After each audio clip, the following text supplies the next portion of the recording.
Chapter 11. The Reverend Theodore Ussher. "There's one thing which we have got to realize at once," said Antony, "and that is that if we don't find it easily, we shan't find it at all." "You mean that we shan't have time?" "Neither time nor opportunity, which is rather a consoling thought to a lazy person like me." "But it makes it much harder if we can't really look properly." "Harder to find, yes, but so much easier to look. For instance, the passage might begin in Cayley's bedroom. Well, now we know that it doesn't." "We don't know anything of the sort," protested Bill. "We know for the purposes of our search. Obviously we can't go trailing into Cayley's bedroom and tapping his wardrobes, and obviously, therefore, if we are going to look for it at all, we must assume that it doesn't begin there." "Oh, I see." Bill chewed a piece of grass thoughtfully. "Anyhow, it wouldn't begin on an upstairs floor, would it?" "Probably not. Well, we're getting on." "You can wash out the kitchen, and all that part of the house," said Bill after more thought. "We can't go there." "Right, and the cellars, if there are any." "Well, that doesn't leave us much." "No. Of course, it's only 100 to 1 chance that we find it, but what we want to consider is which is the most likely place of the few places in which we can look safely." "All it amounts to," said Bill, "is the living rooms downstairs, dining room, library, hall, billiard room, and the office rooms." "Yes, that's all." "Well, the office is the most likely, isn't it?" "Yes, except for one thing." "What's that?" "Well, it's on the wrong side of the house. One would expect the passage to start from the nearest place to which it is going. Why make it longer by going under the house first?" "Yes, that's true. Well, then, you think the dining room or the library?" "Yes, and the library for choice. I mean for our choice. There are always servants going into dining rooms. We shouldn't have much of a chance of exploring properly in there. Besides, there's another thing to remember. Mark has kept this a secret for a year. Could he have kept it a secret in the dining room?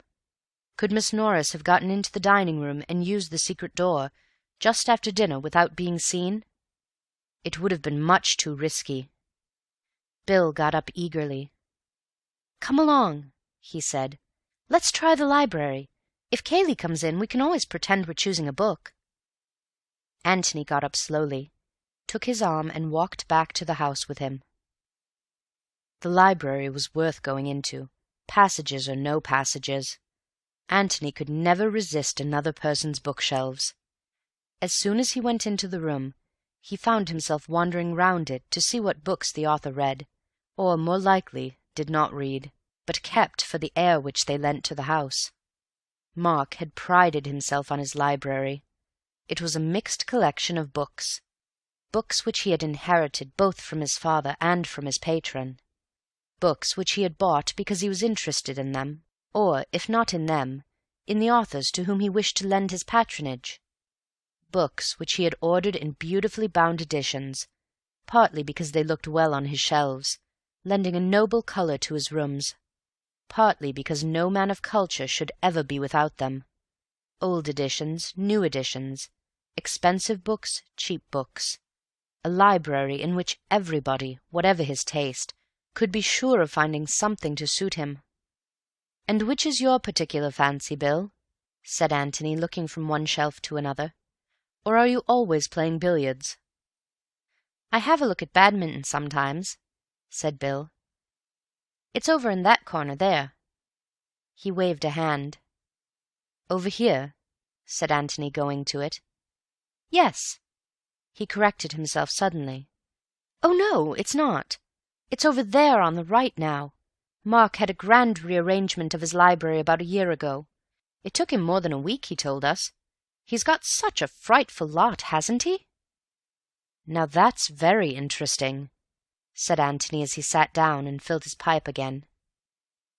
There was indeed a frightful lot of books, The four walls of the library were plastered with them from floor to ceiling, save only where the door and the two windows insisted on living their own life, even though an illiterate one.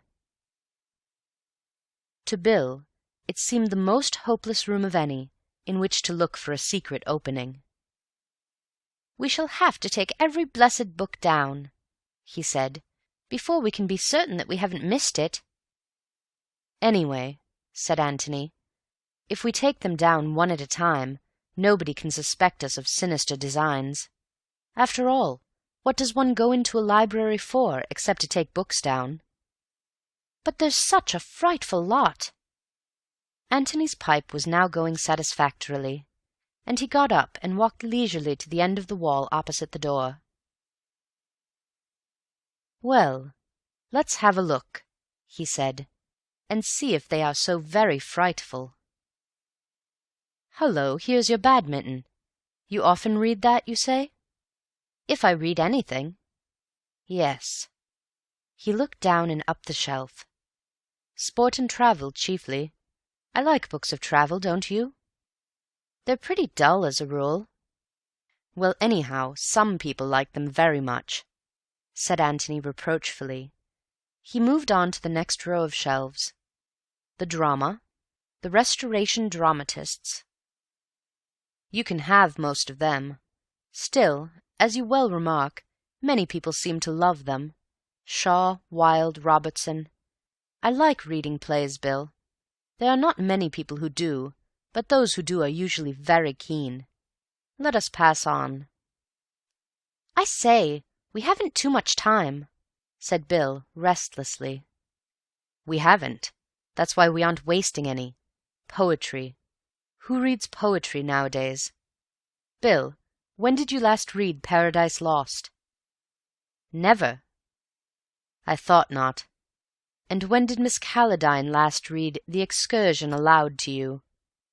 "As a matter of fact, Betty, Miss Calladine, happens to be jolly keen on... what's the beggar's name?" "Never mind his name. You have said quite enough. We pass on." He moved on to the next shelf. "Biography. Oh, lots of it. I love biographies. Are you a member of the Johnson Club? I bet Mark is. Memories of Many Courts. I'm sure Mrs. Calladine reads that. Anyway, biographies are just as interesting as most novels, so why linger? We pass on." He went to the next shelf, and then gave a sudden whistle. "Hullo, hullo!" "What's the matter?" said Bill rather peevishly. "Stand back there. Keep the crowd back, Bill. We are getting amongst it. Sermons, as I live. Sermons. Was Mark's father a clergyman, or does Mark take to them naturally?" "His father was a parson, I believe." "Oh, yes, I know he was." "Ah, then these are father's books. Half Hours with the Infinite. I must order that from the library when I get back. The Lost Sheep. Jones on the Trinity. The Epistles of St. Paul Explained. Oh, Bill, we're amongst it. The Narrow Way, being sermons by the Reverend Theodore Usher. Hullo!" "What is the matter?" "William, I am inspired. Stand by." He took down the Reverend Theodore Usher's classic work, looked at it with a happy smile for a moment, and then gave it to Bill. "Here, hold Usher for a bit." Bill took the book obediently. "No, give it me back. Just go out into the hall and see if you can hear Cayley anywhere. Say hello loudly if you do." Bill went out quickly, listened, and came back. "It's all right." "Good." He took the book out of its shelf again. "Now then, you can hold Usher. Hold him in the left hand so. With the right or dexter hand, grasp this shelf firmly so, and when I say pull, pull gradually. Got that?" Bill nodded, his face alight with excitement. "Good." Antony put his hand into the space left by the stout Usher, and fingered the hack of the shelf. "Pull," he said. Bill pulled. "Now just go on pulling like that. I shan't get it directly. Not hard, you know, but just keep up the strain." His fingers went at it again busily, and then, suddenly, the whole row of shelves from top to bottom swung gently open towards them. "Good Lord!" said Bill, letting go of the shelf in his amazement. Antony pushed the shelves back, extracted Usher from Bill's fingers, replaced him, and then, taking Bill by the arm, led him to the sofa and deposited him in it. Standing in front of him, he bowed gravely. "Child's play, Watson," he said. "Child's play." "How on earth—" Antony laughed happily and sat down on the sofa beside him. "You don't really want it explained," he said, smacking him on the knee. "You're just being Watsonish. It's very nice of you, of course, and I appreciate it." "No, but really, Tony—" "Oh, my dear Bill." He smoked silently for a little, and then went on. "It's what I was saying just now. A secret is a secret until you have discovered it, and as soon as you have discovered it, you wonder why everybody else isn't discovering it, and how it could ever have been a secret at all. This passage has been here for years, with an opening at one end into the library, and at the other end into the shed. Then Mark discovered it, and immediately he felt that everybody else must discover it, so he made the shed end more difficult by putting the croquet box there, and this end more difficult by—" He stopped and looked at the other. "By what, Bill?" But Bill was being Watsonish. "What?" "Obviously by rearranging his books. He happened to take out the Life of Nelson, or Three Men in a Boat, or whatever it was, and by the merest chance discovered the secret. Naturally, he felt that everybody else would be taking down the Life of Nelson or Three Men in a Boat. Naturally, he felt that the secret would be safer if nobody ever interfered with that shelf at all. When you said that the books had been rearranged a year ago, just about the time the croquet box came into existence, of course I guessed why. So I looked about for the dullest books I could find, the books nobody ever read. Obviously, the collection of sermon books of a mid-Victorian clergyman was the shelf we wanted." "Yes, I see. But why were you so certain of the particular place?" "Well, he had to mark the particular place by some book. I thought that the joke of putting the narrow way just over the entrance to the passage might appeal to him. Apparently it did." Bill nodded to himself thoughtfully several times. "Yes, that's very neat," he said. "You're a clever devil, Tony." Tony laughed. "You encourage me to think so, which is bad for me, but very delightful." "Well, come on, then," said Bill, and he got up and held out a hand. "Come on where?" "To explore the passage, of course." Antony shook his head. "Why ever not?" "Well, what do you expect to find there?" "I don't know, but you seem to think that we might find something that would help." "Suppose we find Mark," said Antony quietly. "I say, do you really think he's there?" "Suppose he is." "Well, then, there we are." Antony walked over to the fireplace, knocked out the ashes of his pipe, and turned back to Bill. He looked at him gravely without speaking. "What are you going to say to him?" he said at last. "How do you mean?" "Are you going to arrest him, or help him to escape?" Well, of course I—" began Bill, stammering, and then ended lamely. "Well, I don't know." "Exactly. We've got to make up our minds, haven't we?" Bill didn't answer. Very much disturbed in his mind, he walked restlessly about the room, frowning to himself, stopping now and then at the newly discovered door, and looking at it as if he were trying to learn what lay behind it. Which side was he on, if it came to choosing sides? Mark's or the law's? "You know you can't just say, hello to him," said Antony, breaking rather appropriately into his thoughts. Bill looked up at him with a start. "Nor," went on Antony, "can you say, 'This is my friend Mr. Gillingham, who is staying with you. We were just going to have a game of bowls. Yes, it's dashed difficult. I don't know what to say. I've been rather forgetting about Mark." He wandered over to the window and looked out onto the lawns. There was a gardener clipping the grass edges. No reason why the lawn should be untidy just because the master of the house had disappeared. It was going to be a hot day again. Dash it! Of course he had forgotten Mark. How could he think of him as an escaped murderer, a fugitive from justice, when everything was going on just as it did yesterday, and the sun was shining just as it did when they all drove off to their golf, only 24 hours ago? How could he help feeling that this was not real tragedy, but merely a jolly kind of detective game that he and Antony were playing? He turned back to his friend. "All the same," he said, "you wanted to find the passage, and now you've found it. Aren't you going into it at all?" Antony took his arm. "Let's go outside again," he said. "We can't go into it now anyhow. It's too risky with Cayley about. Bill, I feel like you, just a little bit frightened. But what I'm frightened of I don't quite know. Anyway, you want to go on with it, don't you?" "Yes," said Bill firmly. "We must." "Then we'll explore the passage this afternoon, if we get the chance. And if we don't get the chance, then we'll try it tonight." They walked across the hall and out into the sunlight again. "Do you really think we might find Mark hiding there?" asked Bill. "It's possible," said Antony.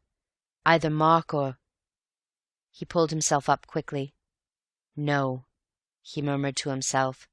"I won't let myself think that, not yet anyway. It's too horrible." Chapter 12. A Shadow on the Wall. In the 20 or so hours at his disposal, Inspector Birch had been busy. He had telegraphed to London a complete description of Mark in the brown flannel suit which he had last been seen wearing. He had made inquiries at Stanton as to whether anybody answering to this description had been seen leaving by the 4:20, and though the evidence which had been volunteered to him had been inconclusive, it made it possible that Mark had indeed caught that train, and had arrived in London before the police at the other end had been ready to receive him. But the fact that it was market day at Stanton, and that the little town would be more full than usual of visitors, made it less likely that either the departure of Mark by the 4:20 or the arrival of Robert by the 2:10 earlier in the afternoon would have been particularly noticed. As Antony had said to Cayley, there would always be somebody ready to hand the police a circumstantial story of the movements of any man in whom the police were interested. That Robert had come by the 2:10 seemed fairly certain. To find out more about him in time for the inquest would be difficult. All that was known about him in the village where he and Mark had lived as boys bore out the evidence of Cayley. He was an unsatisfactory son, and he had been hurried off to Australia, nor had he been seen since in the village. Whether there were any more substantial grounds of quarrel between the two brothers than that the younger one was at home and well-to-do, while the elder was poor and an exile, was not known, nor, as far as the inspector could see, was it likely to be known until Mark was captured. The discovery of Mark was all that mattered immediately. Dragging the pond might not help towards this, but it would certainly give the impression in court tomorrow that Inspector Birch was handling the case with zeal. And if only the revolver with which the deed was done was brought to the surface, his trouble would be well repaid. "Inspector Birch produces the weapon," would make an excellent headline in the local paper. He was feeling well satisfied with himself, therefore, as he walked to the pond, where his men were waiting for him, and quite in the mood for a little pleasant talk with Mr. Gillingham and his friend Mr. Beverley. He gave them a cheerful "good afternoon," and added with a smile, "Coming to help us?" "You don't really want us," said Antony, smiling back at him. "You can come if you like." Antony gave a little shudder. "You can tell me afterwards what you find," he said. "By the way," he added, "I hope the landlord at the George gave me a good character." The inspector looked at him quickly. "Now how on earth do you know anything about that?" Antony bowed to him gravely. "Because I guessed that you were a very efficient member of the force." The inspector laughed. "Well, you came out all right, Mr. Gillingham. You got a clean bill, but I had to make certain about you." "Of course you did. Well, I wish you luck, but I don't think you'll find much at the pond. It's rather out of the way, isn't it, for anybody running away?" "That's just what I told Mr. Cayley when he called my attention to the pond. However, we shan't do any harm by looking. It's the unexpected that's the most likely in this sort of case." "You're quite right, Inspector. Well, we mustn't keep you.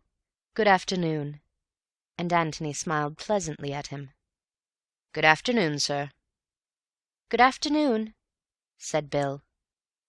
Antony stood looking after the inspector as he strode off, silent for so long that Bill shook him by the arm at last, and asked him rather crossly what was the matter. Antony shook his head slowly from side to side. "I don't know. I really don't know. It's too devilish what I keep thinking. He can't be as cold-blooded as that." "Who?" Without answering, Antony led the way back to the garden seat on which they had been sitting. He sat there with his head in his hands. "Oh, I hope they find something," he murmured. "Oh, I hope they do." "In the pond?" "Yes." "But what?" "Anything, Bill, anything." Bill was annoyed. "I say, Tony, this won't do. You really mustn't be so damned mysterious. What's happened to you suddenly?" Antony looked up at him in surprise. "Didn't you hear what he said?" "What particularly?" "That it was Cayley's idea to drag the pond." "Oh! Oh, I say!" Bill was rather excited again. "You mean that he's hidden something there? Some false clue which he wants the police to find?" "I hope so," said Antony earnestly. "But I'm afraid—" He stopped short. "Afraid of what?" "Afraid that he hasn't hidden anything there. Afraid that—" "Well?" "What's the safest place in which to hide anything very important?" "Somewhere where nobody will look." "There's a better place than that." "What?" "Somewhere where everybody has already looked." "By Jove! You mean that as soon as the pond has been dragged, Cayley will hide something there?" "Yes, I'm afraid so." "But why afraid?" "Because I think that it must be something very important, something which couldn't easily be hidden anywhere else." "What?" asked Bill eagerly. Antony shook his head. "No, I'm not going to talk about it yet. We can wait and see what the inspector finds. He may find something. I don't know what. Something that Cayley has put there for him to find. But if he doesn't, then it will be because Cayley is going to hide something there tonight." "What?" asked Bill again. "You will see what, Bill," said Antony, "because we shall be there." "Are we going to watch him?" "Yes, if the inspector finds nothing." "That's good," said Bill. If it were a question of Cayley or the law, he was quite decided as to which side he was taking. Previous to the tragedy of yesterday, he had got on well enough with both of the cousins, without being in the least intimate with either. Indeed, of the two he preferred perhaps the silent, solid Cayley to the more volatile Mark. Cayley's qualities, as they appeared to Bill, may have been chiefly negative, but even if this merit lay in the fact that he never exposed whatever weakness he may have had, this is an excellent quality in a fellow guest, or, if you like, fellow host, in a house where one is continually visiting. Mark's weaknesses, on the other hand, were very plain to the eye, and Bill had seen a good deal of them. Yet, though he had hesitated to define his position that morning in regard to Mark, he did not hesitate to place himself on the side of the law against Cayley. Mark, after all, had done him no harm, but Cayley had committed an unforgivable offence. Cayley had listened secretly to a private conversation between himself and Tony.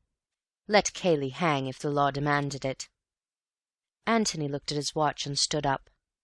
"Come along," he said. "It's time for that job I spoke about." "The passage?" said Bill eagerly. "No, the thing which I said that I had to do this afternoon." "Oh, of course. What is it?" Without saying anything, Antony led the way indoors to the office. It was 3 o'clock, and at 3 o'clock yesterday Antony and Cayley had found the body. At a few minutes after 3, he had been looking out of the window of the adjoining room, and had been surprised suddenly to find the door open and Cayley behind him. He had vaguely wondered at the time why he had expected the door to be shut, but he had had no time then to worry the thing out, and he had promised himself to look into it at his leisure afterwards. Possibly it meant nothing. Possibly, if it meant anything, he could have found out its meaning by a visit to the office that morning. But he had felt that he would be more likely to recapture the impressions of yesterday if he chose as far as possible the same conditions for his experiment. So he had decided that 3 o'clock that afternoon should find him once more in the office. As he went into the room, followed by Bill, he felt it almost as a shock that there was now no body of Robert lying there between the 2 doors. But there was a dark stain which showed where the dead man's head had been, and Antony knelt down over it, as he had knelt 24 hours before. "I want to go through it again," he said. "You must be Cayley. Cayley said he would get some water. I remember thinking that water wasn't much good to a dead man, and that probably he was only too glad to do anything rather than nothing. He came back with a wet sponge and a handkerchief. I suppose he got the handkerchief from the chest of drawers. Wait a bit." He got up and went into the adjoining room, looked round it, pulled open a drawer or two, and after shutting all the doors, came back to the office. "The sponge is there, and there are handkerchiefs in the top right-hand drawer. Now then, Bill, just pretend you're Cayley. You've just said something about water, and you get up." Feeling that it was all a little uncanny, Bill, who had been kneeling beside his friend, got up and walked out. Antony, as he had done on the previous day, looked up after him as he went. Bill turned into the room on the right, opened the drawer and got the handkerchiefs, damped the sponge, and came back. "Well?" he said wonderingly. Antony shook his head. "It's all different," he said. "For one thing, you made a devil of a noise and Cayley didn't." "Perhaps you weren't listening when Cayley went in." "I wasn't, but I should have heard him if I could have heard him, and I should have remembered afterwards." "Perhaps Cayley shut the door after him." "Wait!" He pressed his hand over his eyes and thought. It wasn't anything which he had heard, but something which he had seen. He tried desperately hard to see it again.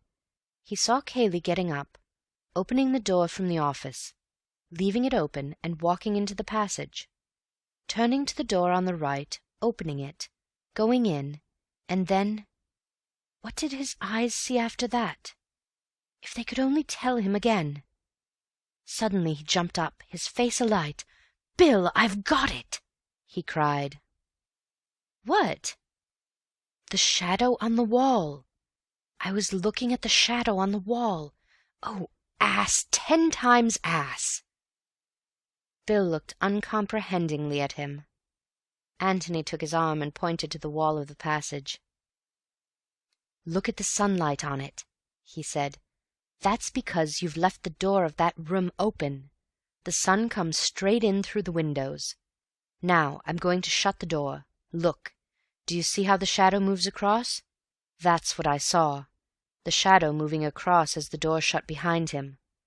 Bill, go in and shut the door behind you quite naturally. Quick." Bill went out, and Antony knelt, watching eagerly. "I thought so!" he cried. "I knew it couldn't have been that."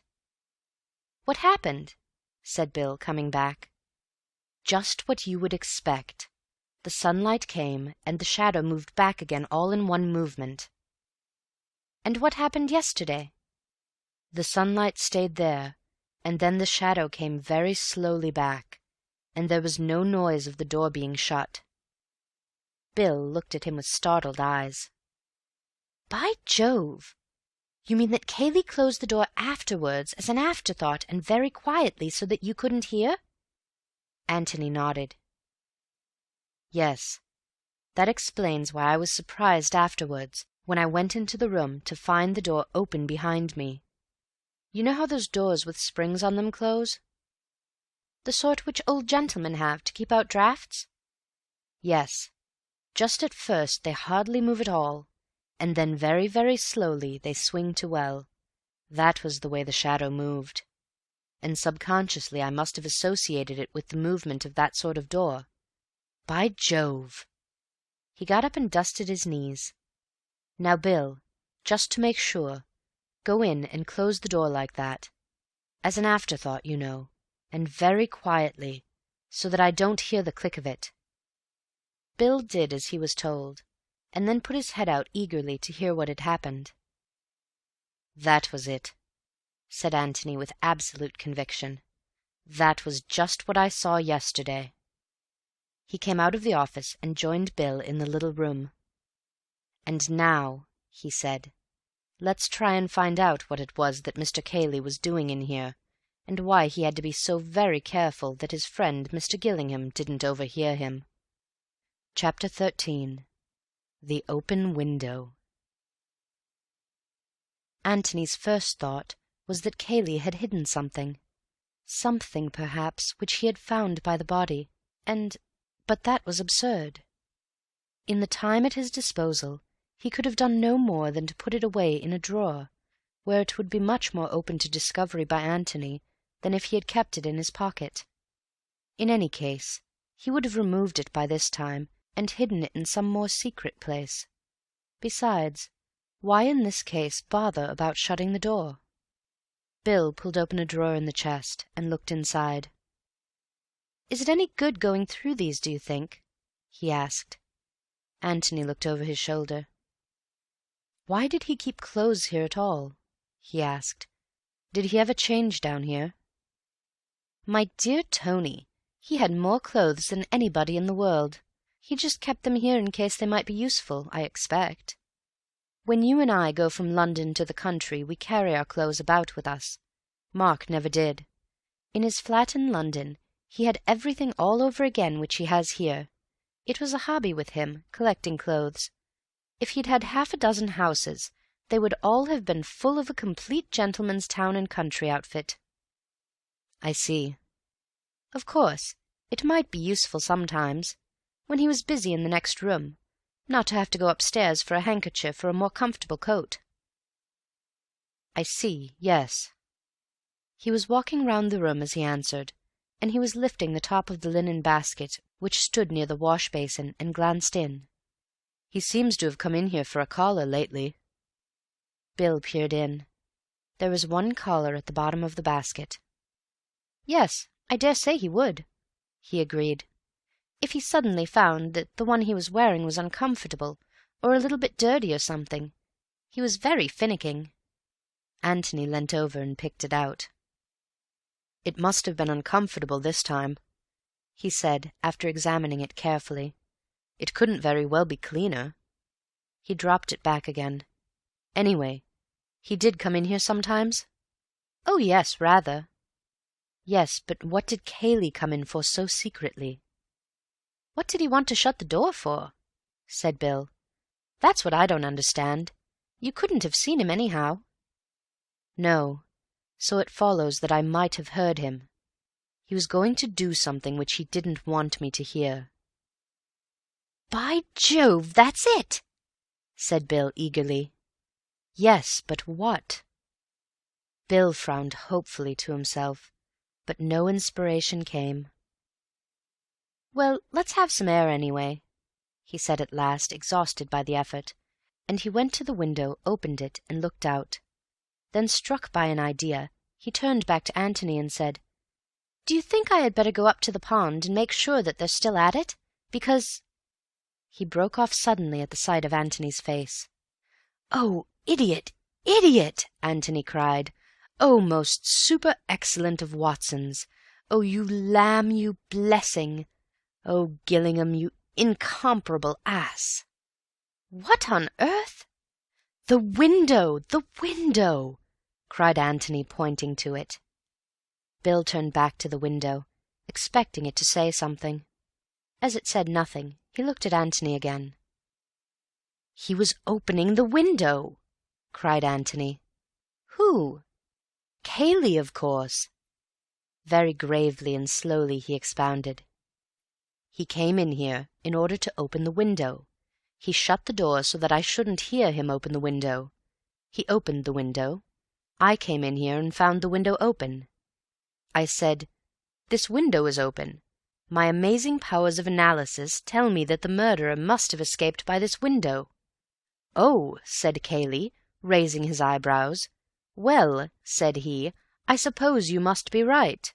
Said I proudly, 'I am, for the window is open.' I said, 'Oh, you incomparable ass!'" He understood now. It explained so much that had been puzzling him. He tried to put himself in Cayley's place. Cayley, when Antony had first discovered him, hammering at the door and crying, "Let me in!" Whatever had happened inside the office, whoever had killed Robert, Cayley knew all about it, and knew that Mark was not inside, and had not escaped by the window. But it was necessary to Cayley's plans, to Mark's plans if they were acting in concert, that he should be thought to have escaped. At some time, then, while he was hammering, the key in his pocket, at the locked door, he must suddenly have remembered, with what a shock, that a mistake had been made. A window had not been left open. Probably it would just have been a horrible doubt at first. Was the office window open? Surely it was open. Was it? Would he have time now to unlock the door, slip in, open the French windows and slip out again? No. At any moment the servants might come. It was too risky, fatal if he were discovered. But servants were stupid. He could get the window safely open while they were crowding round the body. They wouldn't notice. He could do it somehow.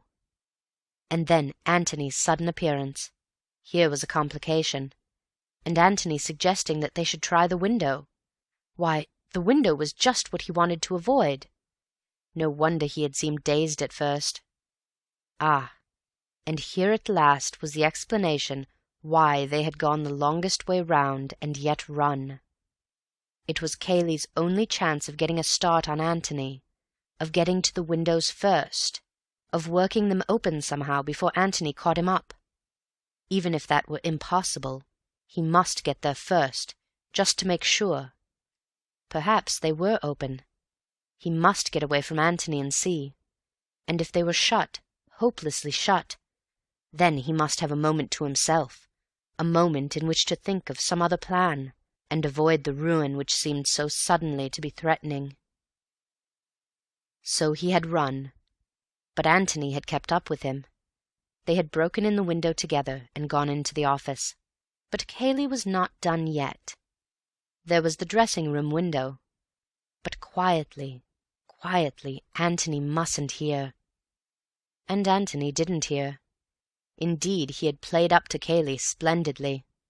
Not only had he called attention to the open window, but he had carefully explained to Cayley why Mark had chosen this particular window in preference to the office window. And Cayley had agreed that probably that was the reason. How he must have chuckled to himself! But he was still a little afraid that Antony would examine the shrubbery. Why? Obviously because there was no trace of anyone having broken through the shrubbery. No doubt Cayley had provided the necessary traces since, and had helped the inspector to find them. Had he even gone as far as footmarks in Mark's shoes? But the ground was very hard. Perhaps footmarks were not necessary. Antony smiled as he thought of the big Cayley trying to squeeze into the dapper little Mark's shoes. Cayley must have been glad that footmarks were not necessary. No, the open window was enough. The open window and a broken twig or two. but quietly, quietly. Antony mustn't hear. And Antony had not heard, but he had seen a shadow on the wall. They were outside on the lawn again now, Bill and Antony, and Bill was listening open-mouthed to his friend's theory of yesterday's happenings. It fitted in, it explained things, but it did not get them any further. It only gave them another mystery to solve. "What's that?" said Antony. "Mark. Where's Mark? If he never went into the office at all, then where is he now?" "I don't say that he never went into the office. In fact, he must have gone. Elsie heard him." He stopped and repeated slowly. "She heard him. At least, she says she did. But if he was there, he came out again by the door." "But where does that lead you?" "Where it led Mark. The passage." "Do you mean that he's been hiding there all the time?"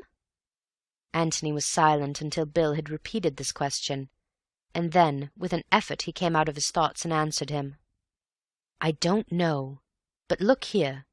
Here's a possible explanation. I don't know if it is the right one. I don't know, Bill. I'm rather frightened. Frightened of what may have happened, or of what may be going to happen. However, here is an explanation. See if you can find any fault with it."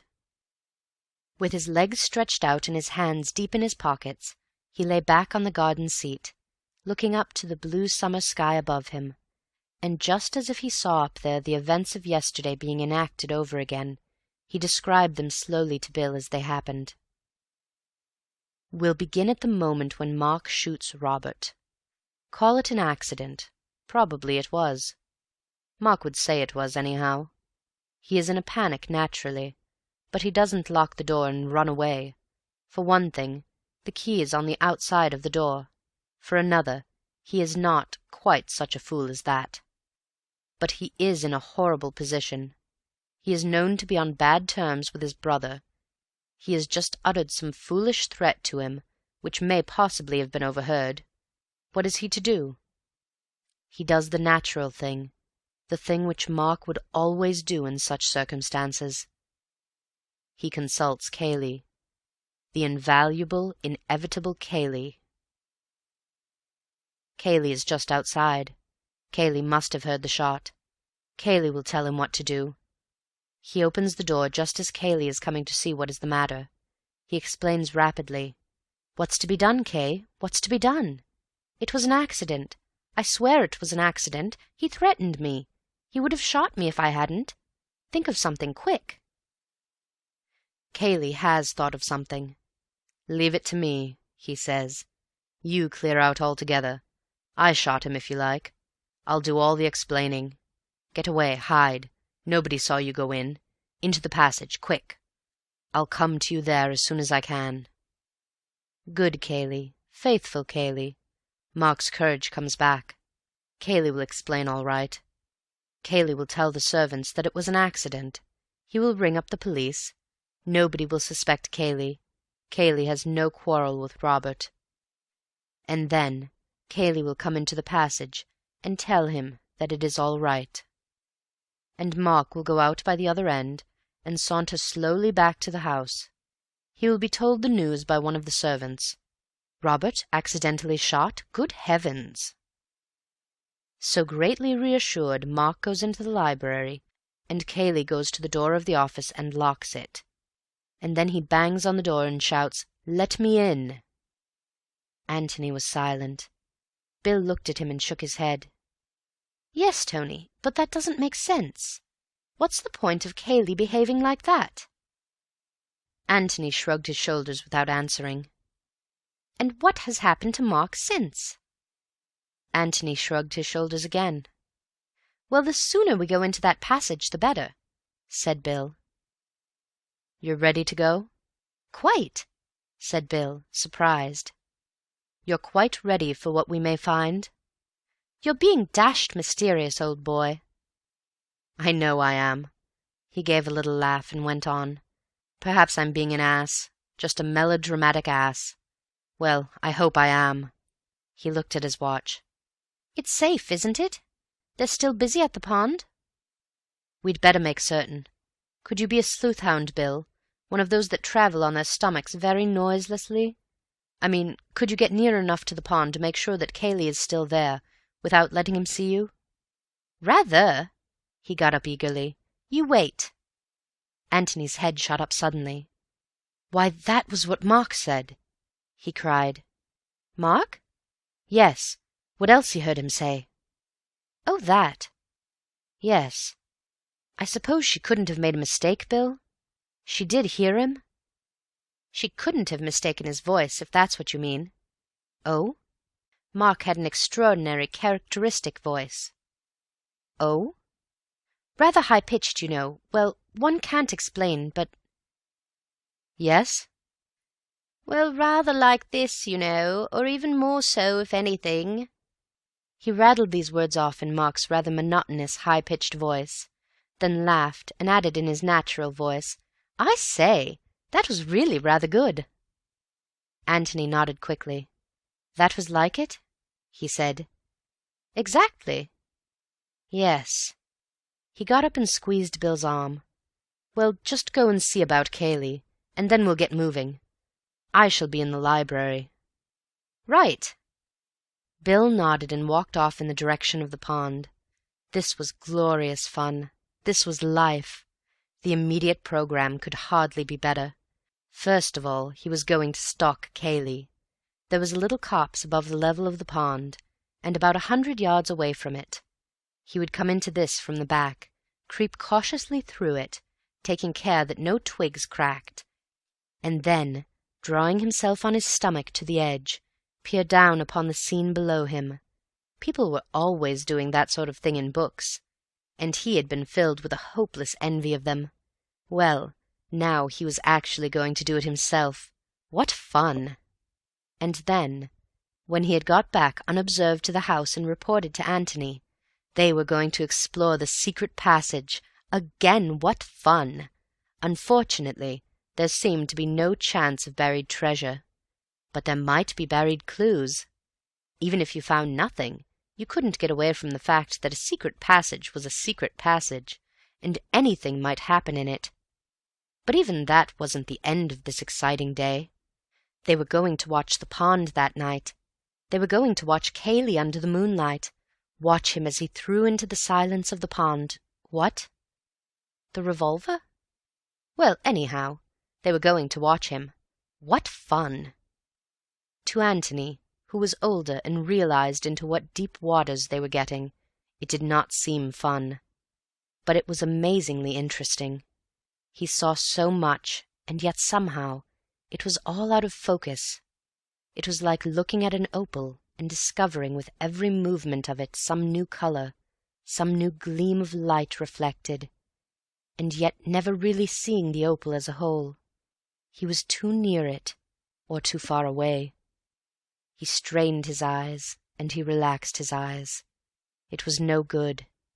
His brain could not get hold of it. But there were moments when he almost had it, and then turned away from it. He had seen more of life than Bill, but he had never seen murder before.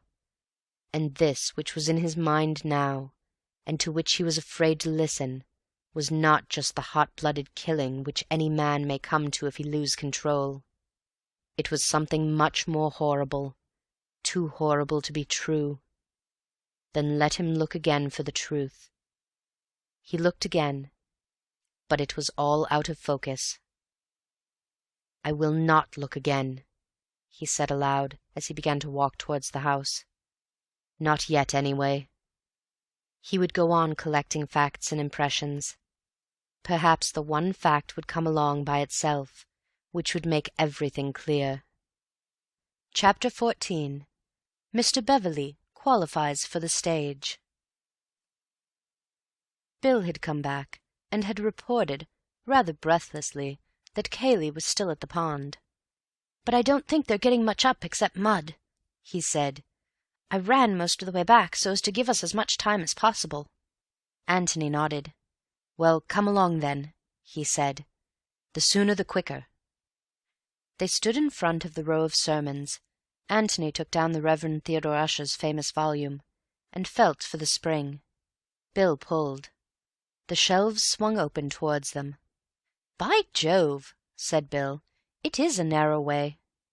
There was an opening about a yard square in front of them, which had something the look of a brick fireplace, a fireplace raised about 2 feet from the ground. But save for one row of bricks in front, the floor of it was emptiness. Antony took a torch from his pocket and flashed it down into the blackness. "Look," he whispered to the eager Bill. "The steps begin down there, 6 feet down." He flashed his torch up again. There was a handhold of iron, a sort of large iron staple, in the bricks in front of them. "You swing off from there," said Bill. "At least, I suppose you do. I wonder how Ruth Norris liked doing it." "Cayley helped her, I should think. It's funny." "Shall I go first?" asked Bill, obviously longing to do so. Antony shook his head with a smile. "I think I will, if you don't mind very much, Bill. Just in case." "In case of what?" "Well, in case." Bill had to be content with that, but he was too much excited to wonder what Antony meant. "Righto," he said. "Go on." "Well, we'll just make sure we can get back again first. It really wouldn't be fair on the Inspector if we got stuck down here for the rest of our lives. He's got enough to do trying to find Mark, but if he has to find you and me as well—" "We can always get out at the other end." "Well, we're not certain yet. I think I'd better just go down and back. I promise faithfully not to explore." "Right you are." Antony sat down on the ledge of bricks, swung his feet over, and sat there for a moment, his legs dangling. He flashed his torch into the darkness again, so as to make sure where the steps began, then returned it to his pocket, seized the staple in front of him, and swung himself down. His feet touched the steps beneath him, and he let go. "Is it all right?" said Bill anxiously. "All right. I'll just go down to the bottom of the steps and back. Stay there." The light shone down by his feet. His head began to disappear. For a little while Bill, craning down the opening, could still see faint splashes of light, and could hear slow, uncertain footsteps. For a little longer he could fancy that he saw and heard them. Then he was alone. Well, not quite alone. There was a sudden voice in the hall outside. "Good Lord!" said Bill, turning round with a start. "Cayley!" If he was not so quick in thought as Antony, he was quick enough in action. Thought was not demanded now. To close the secret door safely but noiselessly, to make sure that the books were in the right places, to move away to another row of shelves, so as to be discovered deep in Badminton or Baedeker, or whomever the kind gods should send to his aid. The difficulty was not to decide what to do, but to do all this in 5 seconds rather than in 6. "Ah, there you are," said Cayley from the doorway. "Hallo," said Bill in surprise, looking up from the 4th volume of the Life and Works of Samuel Taylor Coleridge. "Have they finished?" "Finished what?" "The pond," said Bill, wondering why he was reading Coleridge on such a fine afternoon. Desperately he tried to think of a good reason. Verifying a quotation, an argument with Antony.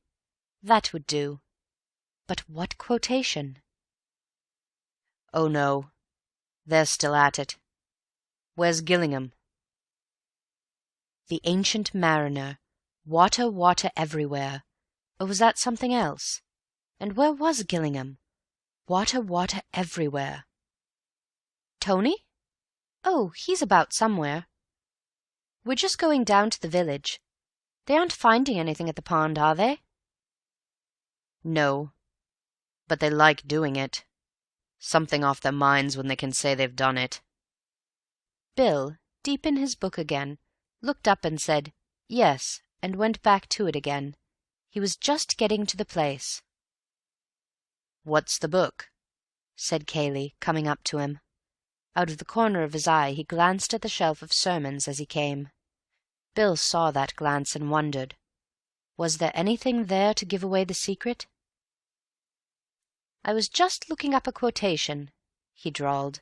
"Tony and I had a bet about it. You know that thing about, water, water everywhere, and, not a drop to drink?" But what on earth, he wondered to himself, were they betting about? "Nor any drop to drink, to be accurate." Bill looked at him in surprise. Then a happy smile came on his face. "Quite sure?" he said. "Of course." "Then you've saved me a lot of trouble. That's what the bet was about." He closed the book with a slam, put it back in its shelf, and began to feel for his pipe and tobacco. "I was a fool to bet with Tony," he added. "He always knows that sort of thing." So far, so good. But here was Cayley, still in the library, and there was Antony, all unsuspecting, in the passage. When Antony came back, he would not be surprised to find the door closed, because the whole object of his going had been to see if he could open it easily from the inside. At any moment, then, the bookshelf might swing back and show Antony's head in the gap. A nice surprise for Cayley. "Come with us?" he said casually as he struck a match.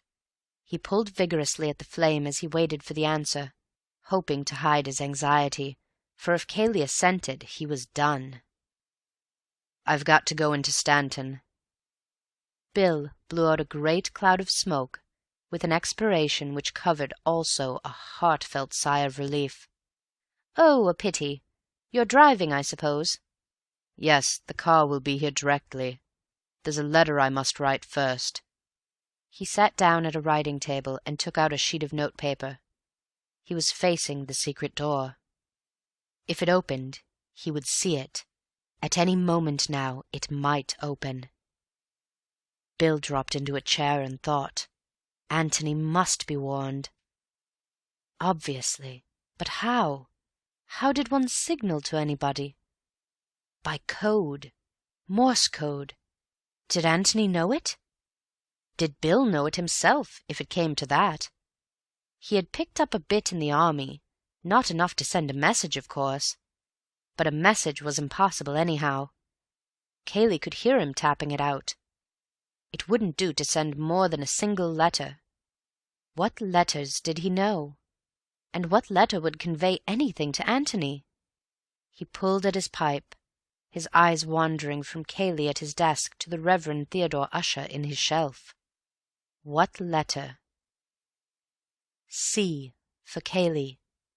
Would Antony understand? Probably not, but it was just worth trying. What was C? Long, short, long, short? Umpty-iddy. Was that right? C. Yes, that was C. He was sure of that. C. Umpty-iddy. Hands in pockets, he got up and wandered across the room, humming vaguely to himself, the picture of a man waiting for another man, as it might be, his friend Gillingham, to come in and take him away for a walk or something. He wandered across to the books at the back of Cayley, and began to tap absent-mindedly on the shelves as he looked at the titles. Umpty-iddy. Not that it was much like that at first. He couldn't get the rhythm of it. Umpty-iddy. That was better. He was back at Samuel Taylor Coleridge now. Antony would begin to hear him soon. Umpty-iddy. Just the aimless tapping of a man who is wondering what book he will take out with him to read on the lawn. Would Antony hear? One always heard the man in the next flat knocking out his pipe. Would Antony understand? Umpty-iddy. C for Cayley, Antony. Cayley's here. For God's sake, wait. "Good Lord, sermons!" said Bill with a loud laugh. Umpty-iddy. Ever read 'em, Cayley? "What?" Cayley looked up suddenly. Bill's back moved slowly along, his fingers beating a tattoo on the shelves as he walked. No," said Cayley, with a little laugh. An awkward, uncomfortable little laugh, it seemed to Bill. "Nor do I." He was past the sermons now, past the secret door, but still tapping in the same aimless way. "Oh, for God's sake, sit down," burst out Cayley, "or go outside if you want to walk about." Bill turned round in astonishment. "Hallo, what's the matter?" Cayley was slightly ashamed of his outburst. "Sorry, Bill," he apologized. "My nerves are on edge. Your constant tapping and fidgeting about." "Tapping?" said Bill, with an air of complete surprise. "Tapping on the shelves, and humming. Sorry, it got on my nerves." "My dear old chap, I'm awfully sorry. I'll go out in the hall." "It's all right," said Cayley, and went on with his letter. Bill sat down in his chair again. Had Antony understood? Well, anyhow, there was nothing to do now but wait for Cayley to go. "And if you ask me," said Bill to himself, much pleased, "I ought to be on the stage. That's where I ought to be, the complete actor." A minute, 2 minutes, 3 minutes, 5 minutes. It was safe now. Antony had guessed. "Is the car there?" asked Cayley as he sealed up his letter. Bill strolled into the hall, called back "yes," and went out to talk to the chauffeur. Cayley joined him, and they stood there for a moment. "Hello," said a pleasant voice behind them. They turned round and saw Antony. "Sorry to keep you waiting, Bill." With a tremendous effort, Bill restrained his feelings, and said casually enough that it was all right. "Well, I must be off," said Cayley. "You're going down to the village?" "That's the idea." "I wonder if you'd take this letter to Jallan's for me." "Of course." "Thanks very much. Well, I shall see you later." He nodded and got into the car. As soon as they were alone, Bill turned eagerly to his friend. "Well?" he said excitedly. "Come into the library." They went in, and Tony sank down into a chair. "You must give me a moment," he panted. "I've been running." "Running?" "Well, of course. How do you think I got back here?" "You don't mean you went out at the other end?" Antony nodded. "I say, did you hear me tapping?" "I did indeed. Bill, you're a genius." Bill blushed. "I knew you'd understand," he said. "You guessed that I meant Cayley." "I did. It was the least I could do after you'd been so brilliant. You must have had rather an exciting time." "Exciting? Good Lord, I should think it was." "Tell me about it." As modestly as possible, Mr. Beverley explained his qualifications for a life on the stage. "Good man," said Antony at the end of it. "You are the most perfect Watson that ever lived. Bill, my lad," he went on dramatically, rising and taking Bill's hand in both of his, "there is nothing that you and I could not accomplish together, if we gave our minds to it." "Silly old ass." "That's what you always say when I'm being serious. Well, anyway, thanks awfully. You really saved us this time." "Were you coming back?" "Yes, at least I think I was. I was just wondering, when I heard your tapping. The fact of the door being shut was rather surprising. Of course, the whole idea was to see if it could be opened easily from the other side, but I felt somehow that you wouldn't shut it till the last possible moment, until you saw me coming back. Well, then I heard the taps, and I knew it must mean something, so I sat tight. Then, when C began to come along, I said, 'Cayley, by Jove!' Bright, aren't I? And I simply hared back to the other end of the passage for all I was worth, and hared back again, because I thought you might be getting rather involved in explanations, about where I was and so on." "You didn't see Mark, then?" "No, nor his No, I didn't see anything." "Nor what?" Antony was silent for a moment. "I didn't see anything, Bill. Or rather, I did see something. I saw a door in the wall, a cupboard, and it's locked. So if there's anything we want to find, that's where it is." "Could Mark be hiding there?" I called through the keyhole in a whisper, "Mark, are you there?" He would have thought it was Cayley. There was no answer. "Well, let's go down and try again. We might be able to get the door open." Antony shook his head. "Aren't I going at all?" said Bill in great disappointment. When Antony spoke, it was to ask another question. "Can Cayley drive a car?" "Yes, of course. Why?" Then he might easily drop the chauffeur at his lodge and go off to Stanton or wherever he wanted on his own. "I suppose so, if he wanted to." "Yes." Antony got up. "Well, look here. As we said we were going to the village, and as we promised to leave that letter, I almost think we'd better do it." "Oh. Oh, very well." Jallands. What were you telling me about that? Oh, yes, the widow Norbury. "That's right. Cayley used to be rather keen on the daughter. The letter's for her." Yes, well, let's take it, just to be on the safe side. "Am I going to be done out of that secret passage altogether?" asked Bill fretfully. "There's nothing to see. Really, I promise you." "You're very mysterious. What's upset you? You did see something down there. I'm certain of it." I did, and I've told you about it." "No, you haven't. You only told me about the door in the wall." "That's it, Bill, and it's locked, and I'm frightened of what's behind it." "But then we shall never know what's there if we aren't going to look."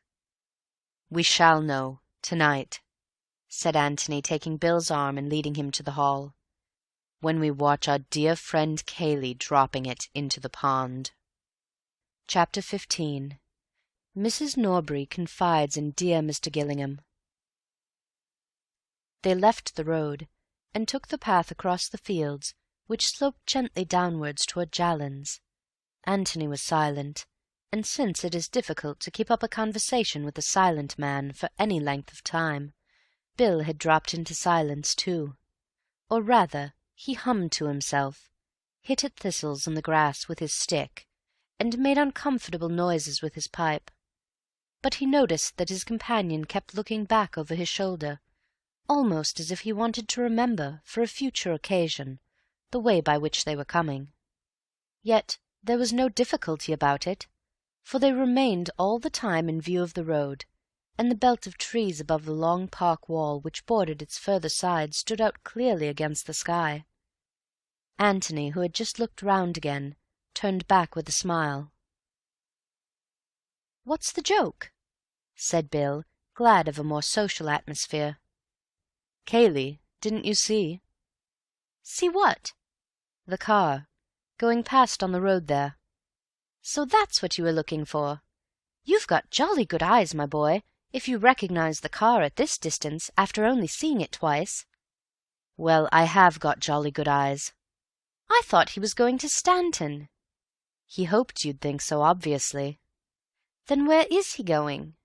"The library, probably, to consult our friend Usher, after making quite sure that his friends Beverley and Gillingham really were going to Jallands, as they said." Bill stopped in the middle of the path. "I say, do you think so?" Antony shrugged his shoulders. "I shouldn't be surprised. We must be devilishly inconvenient for him, hanging about the house. Any moment he can get when we're definitely somewhere else must be very useful to him." "Useful for what?" "Well, useful for his nerves, if nothing else. We know he's mixed up in this business. We know he's hiding a secret or two. Even if he doesn't suspect that we're on his tracks, he must feel that at any moment we might stumble on something." Bill gave a grunt of assent, and they went slowly on again. "What about tonight?" he said, after a lengthy blow at his pipe. "Try a piece of grass," said Antony, offering it to him. Bill pushed it through the mouthpiece, blew again, said, "That's better," and returned the pipe to his pocket. "How are we going to get out without Cayley knowing?" "Well, that wants thinking over. It's going to be difficult. I wish we were sleeping at the inn. Is this Miss Norbury by any chance?" Bill looked up quickly. They were close to Jallands now, an old thatched farmhouse which, after centuries of sleep, had woken up to a new world and had forthwith sprouted wings. Wings, however, of so discreet a growth that they had not brought with them any obvious change of character, and Jallands, even with a bathroom, was still Jallands, to the outward view at any rate. Inside, it was more clearly Mrs. Norbury's. "Yes, Angela Norbury," murmured Bill. "Not bad-looking, is she?" The girl who stood by the little white gate of Jallands was something more than not bad-looking, but in this matter Bill was keeping his superlatives for another. In Bill's eyes she must be judged and condemned by all that distinguished her from Betty Calladine. To Antony, unhampered by these standards of comparison, she seemed, quite simply, beautiful. "Cayley asked us to bring a letter along," explained Bill, when the necessary handshakings and introductions were over. "Here you are." "You will tell him, won't you, how dreadfully sorry I am about what has happened? It seems so hopeless to say anything, so hopeless even to believe it, if it is true what we've heard." Bill repeated the outline of events of yesterday. "And yes, and Mr. Ablett hasn't been found yet?" She shook her head in distress. "It still seems to have happened to somebody else, somebody we didn't know at all." But then, with a sudden grave smile which included both of them, "But you must come and have some tea." "It's awfully decent of you," said Bill awkwardly, "but you will, won't you?" she said to Antony. "Thank you very much." Mrs. Norbury was delighted to see them, as she always was to see any man in her house who came up to the necessary standard of eligibility. When her life work was completed and summed up in those beautiful words, "A marriage has been arranged and will shortly take place between Angela, daughter of the late John Norbury," then she would utter a graceful Nunc Dimittis and depart in peace to a better world, if heaven insisted, but preferably to her new son-in-law's more dignified establishment, for there was no doubt that eligibility meant not only eligibility as a husband. But it was not as eligibles that the visitors from the Red House were received with such eagerness to-day, and even if her special smile for possibles was there, it was instinctive rather than reasoned. All that she wanted at this moment was news of Mark, for she was bringing it off at last, and if the engagement columns of the Morning Post were preceded, as in the case of its obituary columns, by a premonitory bulletin, the announcement of yesterday would have cried triumphantly to the world, or to such part of the world as mattered, "A marriage has very nearly been arranged by Mrs. Norbury, and will certainly take place between Angela, only daughter of the late John Norbury, and Mark Ablett of the Red House." And coming across it on his way to the sporting page, Bill would have been surprised, for he had thought that, if anybody, it was Cayley. To the girl it was neither. She was often amused by her mother's ways, sometimes ashamed of them, sometimes distressed by them. The Mark Ablett affair had seemed to her particularly distressing, for Mark was so obviously in league with her mother against her. Other suitors upon whom her mother had smiled had been embarrassed by that championship. Mark appeared to depend on it as much as on his own attractions, great though he thought these to be. They went a-wooing together. It was a pleasure to turn to Cayley, that hopeless ineligible. But alas, Cayley had misunderstood her. She could not imagine Cayley in love until she saw it, and tried too late to stop it. That was 4 days ago. She had not seen him since. And now here was his letter. She dreaded opening it. It was a relief to feel that at least she had an excuse for not doing so while her guests were in the house.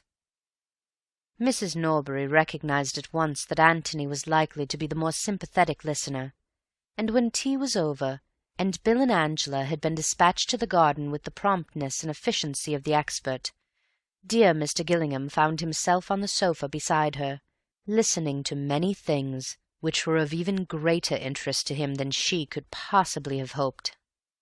"It is terrible, terrible," she said. "And to suggest that dear Mr. Ablett—" Antony made suitable noises. "You've seen Mr. Ablett for yourself, a kinder, more warm-hearted man." Antony explained that he had not seen Mr. Ablett. "Of course, yes, I was forgetting. But believe me, Mr. Gillingham, you can trust a woman's intuition in these matters." Antony said he was sure of this. "Think of my feelings as a mother." Antony was thinking of Miss Norbury's feelings as a daughter, and wondering if she guessed that her affairs were now being discussed with a stranger. Yet what could he do? What, indeed, did he want to do except listen, in the hope of learning? Mark engaged, or about to be engaged. Had that any bearing on the events of yesterday? What, for instance, would Mrs. Norbury have thought of brother Robert, that family skeleton? Was this another reason for wanting Robert out of the way? "I never liked him. Never." "Never liked?" said Antony, bewildered. "That cousin of his, Mr. Cayley." "Oh!" "I ask you, Mr. Gillingham, am I the sort of woman to trust my little girl to a man who would go about shooting his only brother?" "I'm sure you wouldn't, Mrs. Norbury." "If there has been any shooting done, it has been done by somebody else." Antony looked at her inquiringly. "I never liked him," said Mrs. Norbury firmly. "Never." However, thought Antony to himself, that didn't quite prove that Cayley was a murderer. "How did Miss Norbury get on with him?" he asked cautiously. "There was nothing in that at all," said Miss Norbury's mother emphatically. "Nothing. I would say so to anybody." "Oh, I beg your pardon. I never meant—" "Nothing. I can say that for dear Angela with perfect confidence. Whether he made advances—" She broke off with a shrug of her plump shoulders. Antony waited eagerly. "Naturally they met. Possibly he might have, I don't know. But my duty as a mother was clear, Mr. Gillingham." Mr. Gillingham made an encouraging noise. "I told him quite frankly that—how shall I put it?—that he was trespassing. Tactfully, of course, but frankly." "You mean," said Antony, trying to speak calmly, "that you told him that, Mr. Ablett and your daughter—" Mrs. Norbury nodded several times. "Exactly, Mr. Gillingham. I had my duty as a mother." "I am sure, Mrs. Norbury, that nothing would keep you from doing your duty, but it must have been disagreeable, particularly if you weren't quite sure." "He was attracted, Mr. Gillingham. Obviously attracted." "Who would not be?" said Antony with a charming smile. "It must have been something of a shock to him, too." "It was just that which made me so glad that I had spoken. I saw at once that I had not spoken a moment too soon." "There must have been a certain awkwardness about the next meeting," suggested Antony. "Naturally, he has not been here since. No doubt they would have been bound to meet up at the Red House sooner or later." "Oh, this was only quite lately?" "Last week, Mr. Gillingham. I spoke just in time." "Ah," said Antony under his breath. He had been waiting for it. He would have liked now to have gone away, so that he might have thought over the new situation by himself, or perhaps, preferably, to have changed partners for a little while with Bill. Miss Norbury would hardly be ready to confide in a stranger with the readiness of a mother, but he might have learnt something by listening to her. For which of them had she had the greater feeling, Cayley or Mark? Was she really prepared to marry Mark? Did she love him, or the other, or neither? Mrs. Norbury was only a trustworthy witness in regard to her own actions and thoughts. He had learnt all that was necessary of those, and only the daughter now had anything left to tell him. But Mrs. Norbury was still talking. "Girls are so foolish, Mr. Gillingham," she was saying. "It is so fortunate that they have mothers to guide them.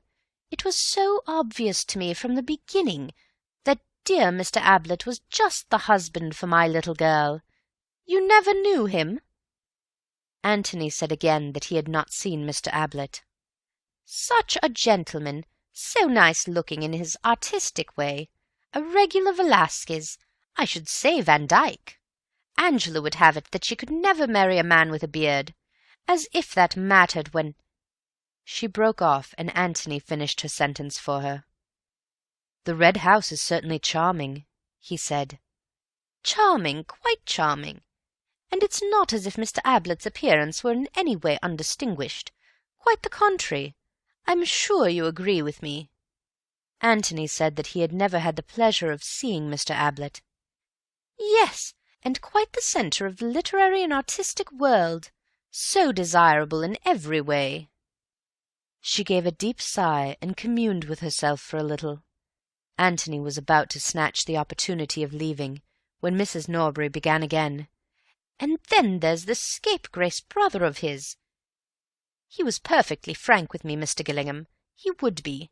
He told me of his brother, and I told him that I was quite certain it would make no difference to my daughter's feelings for him. After all, the brother was in Australia." When was this? Yesterday? Antony felt that if Mark had only mentioned it after his brother's announcement of a personal call at the Red House, this perfect frankness had a good deal of wisdom behind it. "It couldn't have been yesterday, Mr. Gillingham.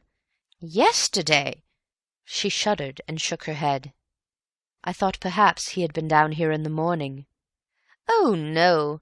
There is such a thing, Mr. Gillingham, as being too devoted a lover. Not in the morning, no. We both agreed that dear Angela— Oh, no. No, the day before yesterday, when he happened to drop in about tea-time." It occurred to Antony that Mrs. Norbury had come a long way from her opening statement that Mark and Miss Norbury were practically engaged.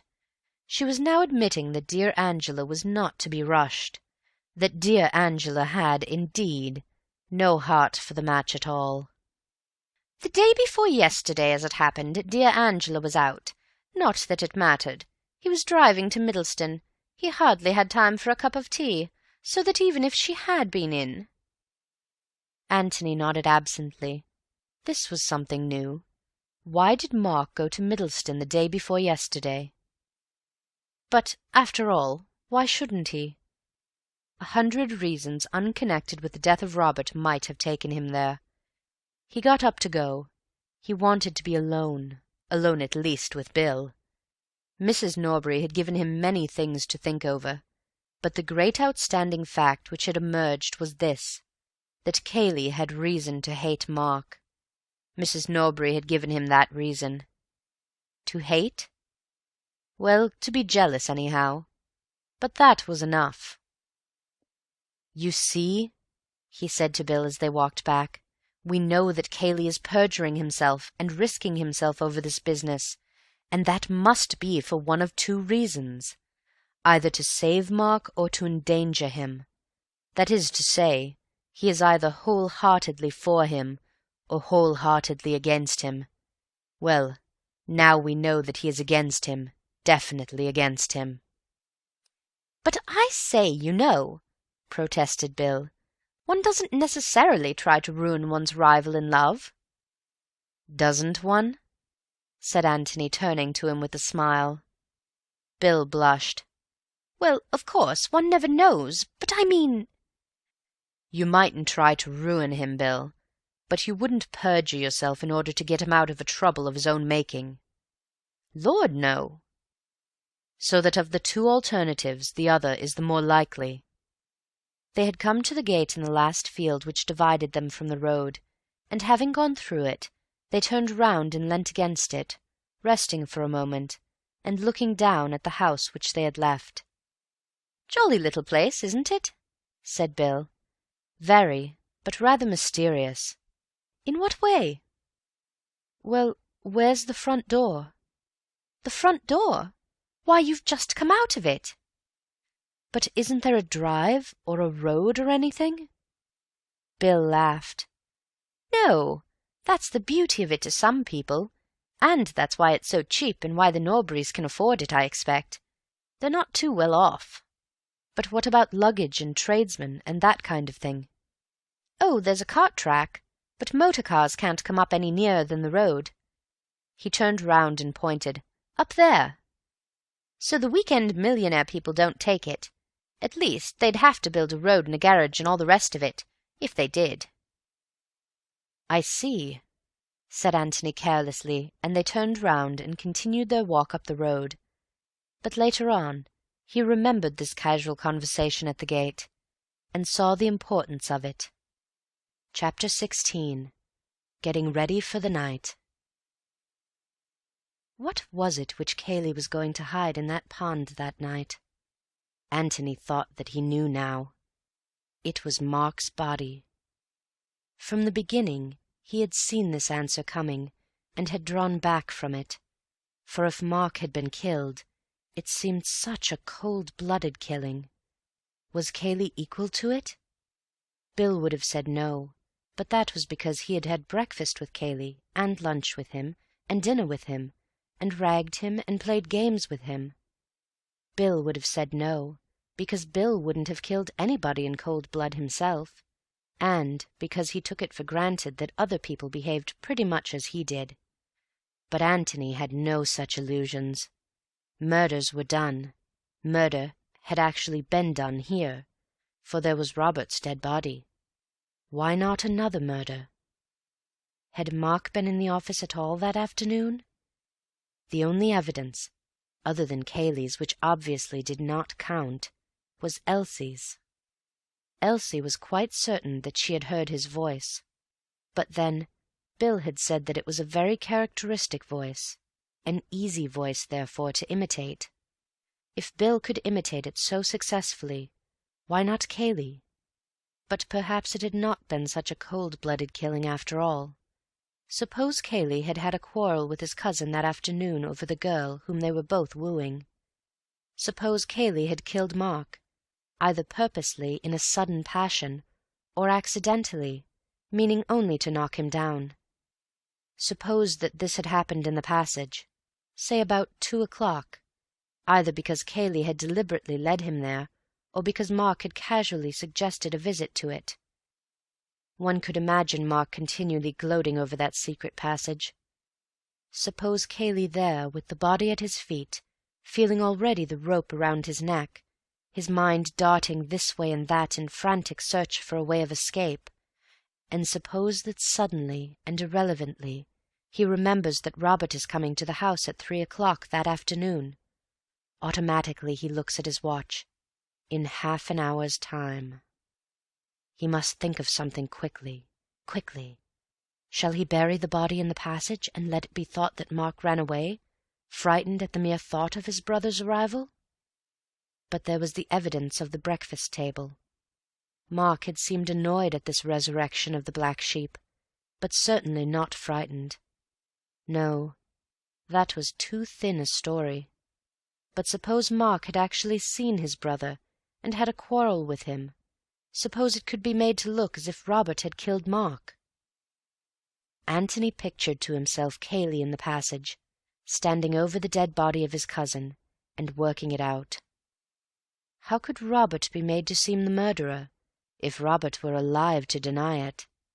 But suppose Robert were dead too? He looks at his watch again. Only 25 minutes now. Suppose Robert were dead too. Robert dead in the office, and Mark dead in the passage. How does that help? Madness! But if the bodies were brought together somehow, and Robert's death looked like suicide, was it possible? Madness again. Too difficult. Only 20 minutes now. Too difficult to arrange in 20 minutes.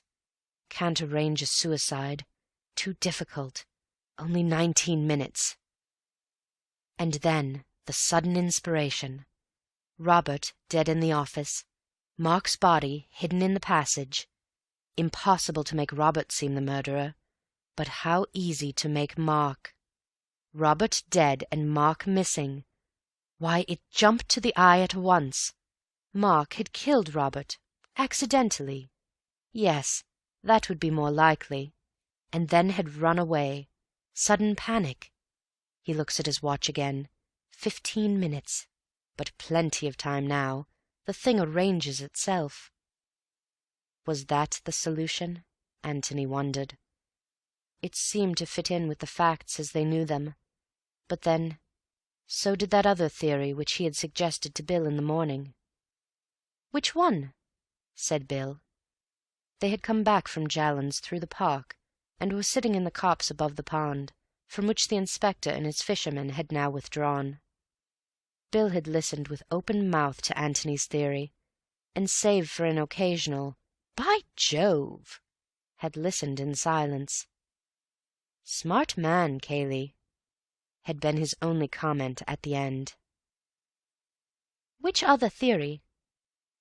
That Mark had killed Robert accidentally, and had gone to Cayley for help, and that Cayley, having hidden him in the passage, locked the office door from the outside and hammered on it. "Yes, but you were so dashed mysterious about that. I asked you what the point of it was, and you wouldn't say anything." He thought for a little, and then went on.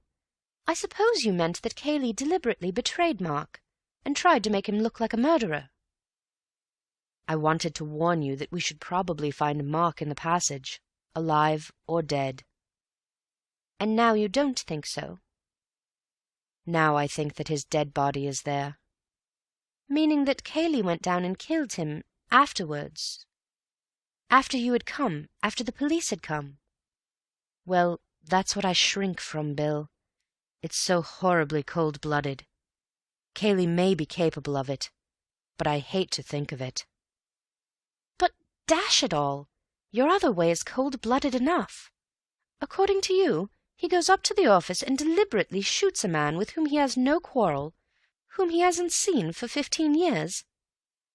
"Yes, but to save his own neck. That makes a difference.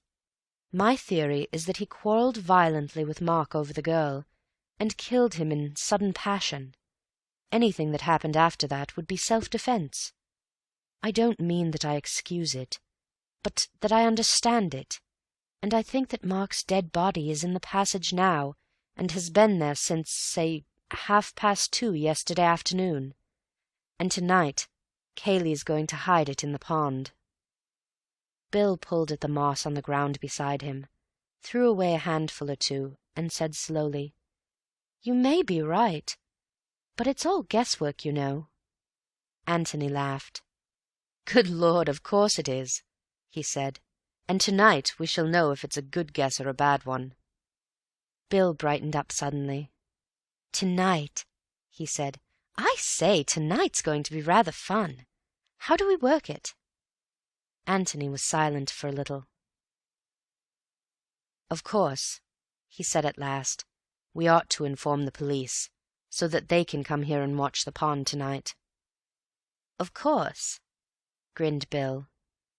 "But I think that perhaps it is a little early to put our theories before them." "I think perhaps it is," said Bill solemnly. Antony looked up at him with a sudden smile. "Bill, you old bounder." "Well, dash it, it's our show. I don't see why we shouldn't get our little bit of fun out of it." "Neither do I. All right, then. We'll do without the police tonight." "We shall miss them," said Bill sadly, "but 'tis better so."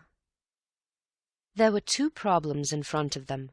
First, the problem of getting out of the house without being discovered by Cayley, and secondly, The problem of recovering whatever it was which Cayley dropped into the pond that night.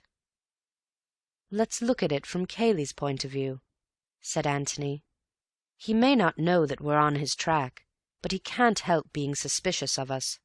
He's bound to be suspicious of everybody in the house, and more particularly of us, because we're presumably more intelligent than the others." He stopped for a moment to light his pipe, and Bill took the opportunity of looking more intelligent than Mrs. Stevens. "Now, he has got something to hide tonight, and he's going to take good care that we aren't watching him. Well, what will he do?" "See that we are asleep first, before he starts out." "Yes. Come and tuck us up and see that we're nice and comfortable." "Yes, that's awkward," said Bill. "But we could lock our doors, and then he wouldn't know that we weren't there." "Have you ever locked your door?" "Never." "No, and you can bet that Cayley knows that. Anyway, he'd bang on it, and you wouldn't answer, and then what would he think?" Bill was silent, crushed. "Then I don't see how we're going to do it," he said after deep thought. "He'll obviously come to us just before he starts out, and that doesn't give us time to get to the pond in front of him."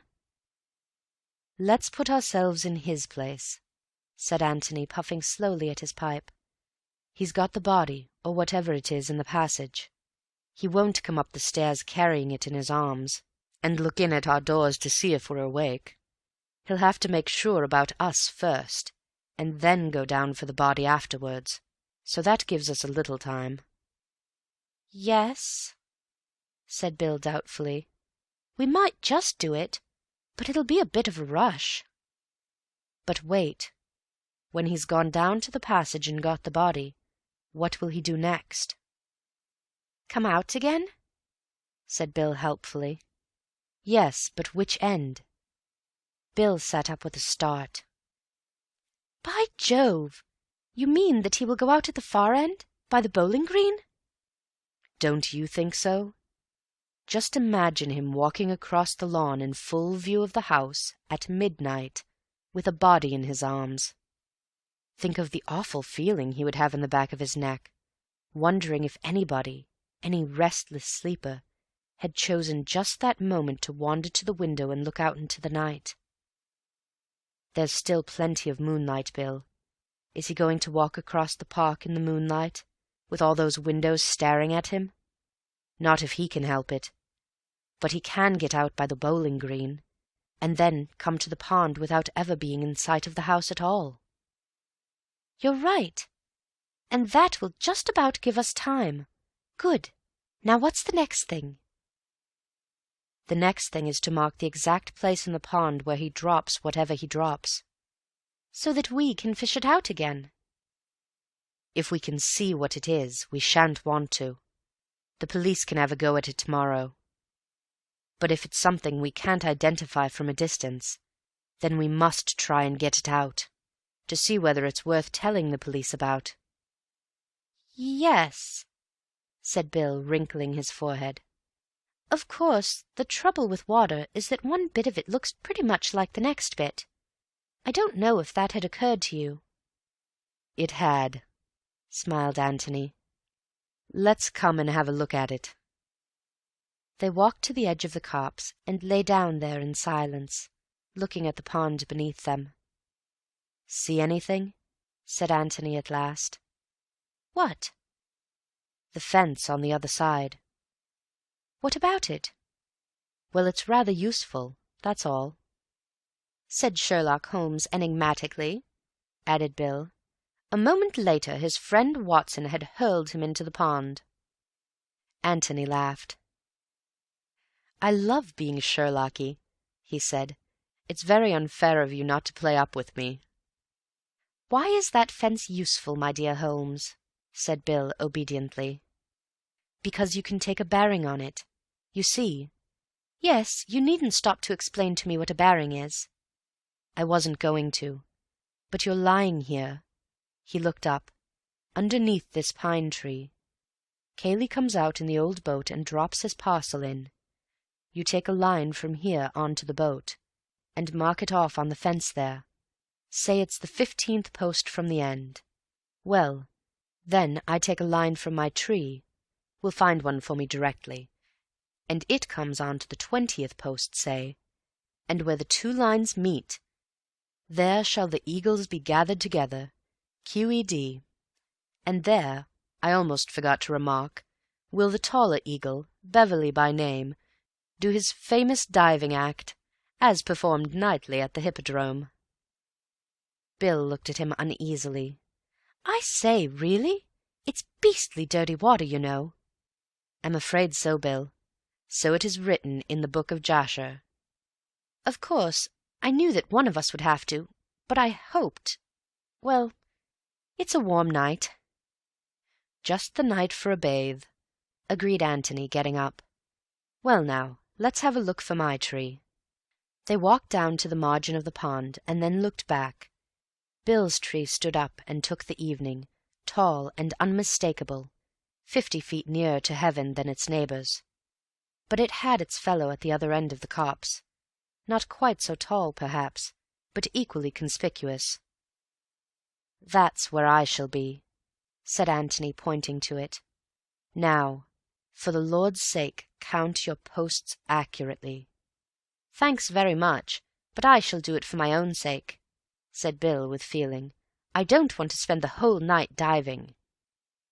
Fix on the post in a straight line with you and the splash, and then count backwards to the beginning of the fence. Right, old boy, leave it to me. I can do this on my head. Well, that's how you will have to do the last part of it, said Antony with a smile. He looked at his watch. It was nearly time to change for dinner.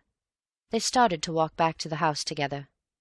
There's one thing which worries me rather, said Antony. Where does Cayley sleep? Next door to me. Why? Well, it's just possible that he might have another look at you after he's come back from the pond. I don't think he'd bother about it in the ordinary way, but if he is actually passing your door, I think he might glance in. I shan't be there. I shall be at the bottom of the pond, sucking up mud. Yes. Do you think you could leave something in your bed that looked vaguely like you in the dark? A bolster with a pyjama coat round it, and one arm outside the blanket, and a pair of socks or something for the head. You know the kind of thing. I think it would please him to feel that you were still sleeping peacefully. Bill chuckled to himself. Rather, I'm awfully good at that. I'll make him up something really good. But what about you? I'm at the other end of the house. He's hardly likely to bother about me a second time, and I shall be so very fast asleep at his first visit. Still, I may as well, to be on the safe side. They went into the house. Cayley was in the hall as they came in. He nodded and took out his watch. Time to change, he said. Just about, said Bill. You didn't forget my letter. I did not. In fact, we had tea there. Ah. He looked away and said carelessly, How were they all? They sent all sorts of sympathetic messages to you, and all that sort of thing. Oh, yes. Bill waited for him to say something more, and then, as nothing was coming, he turned round, said, Come on, Tony, and led the way upstairs. Got all you want? He said at the top of the stairs. I think so. Come and see me before you go down. Right-o. Antony shut his bedroom door behind him and walked over to the window. He pushed open a casement and looked out. His bedroom was just over the door at the back of the house. The side wall of the office, which projected out onto the lawn beyond the rest of the house, was on his left. He could step out onto the top of the door, and from there drop easily to the ground. Getting back would be a little more difficult. There was a convenient water pipe, which would help. He had just finished his dressing when Bill came in. Final instructions? He asked, sitting down on the bed.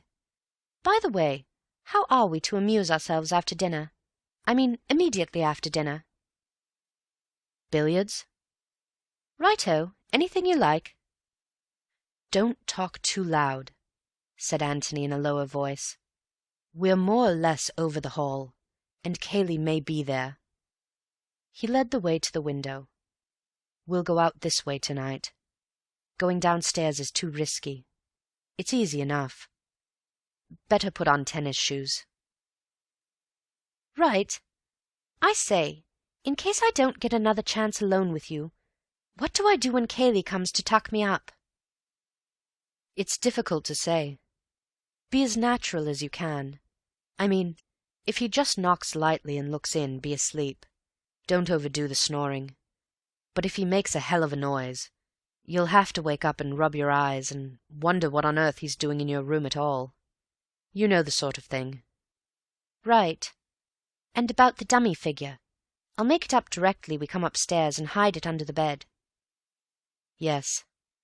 I think we'd better go completely to bed ourselves. We shan't take a moment dressing again, and it will give him time to get safely into the passage. Then come to my room." "Right. Are you ready?" "Yes." They went downstairs together.